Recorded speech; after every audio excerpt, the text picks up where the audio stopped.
In our last lesson, we saw how God took Adam across that Satan bridge.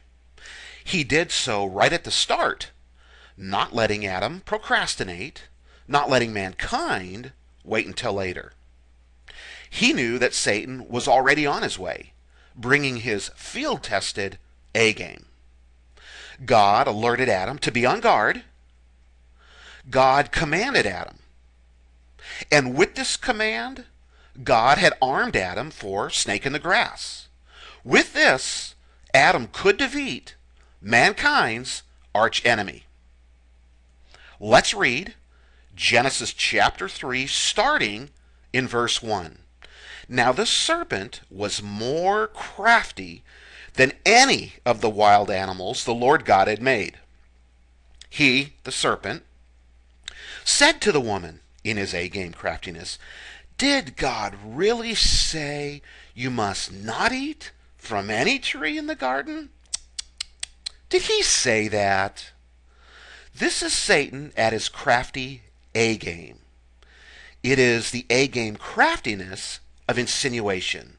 This craftiness insinuates that God is somehow not good to Adam and Eve. It insinuates that God is somehow bad to Adam and Eve.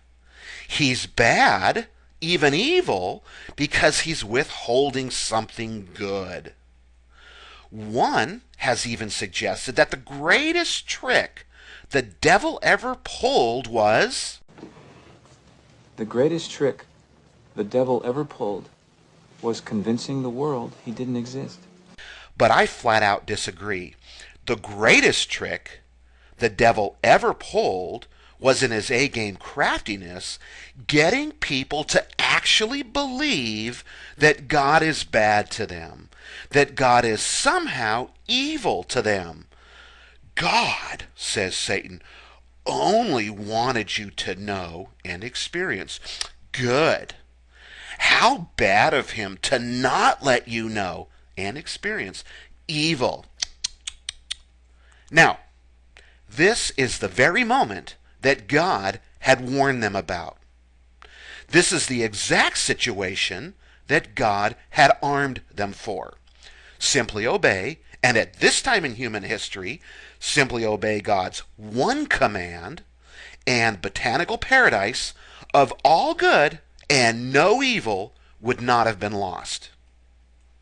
Had they obeyed God and not Satan, though currently they were naked and not ashamed, Eve could have had one of these, maybe, or one of these, or even a few yards of this to cover a love-seat or sofa, or several yards of this for some stunning curtains, maybe. Adam quite possibly could have had one of these for his man cave, or one of these for his strat, or a pair of these, or even these, maybe. Maybe, but we'll never know. What we do know is this: had they simply obeyed God's one command, the devil would have fled and went down to Georgia. Maybe. Also, what we do know is that later on in human history, obeying God is how Jesus defeated Satan. He bested the devil by obeying God's commands. So, this is where and when Satan became our archenemy.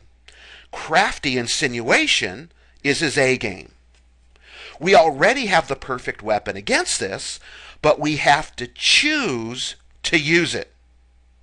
In our next and final lesson, we'll focus on how Satan's A-game achieves its intended goal, tempting us from dropping our weapons and walking away from God.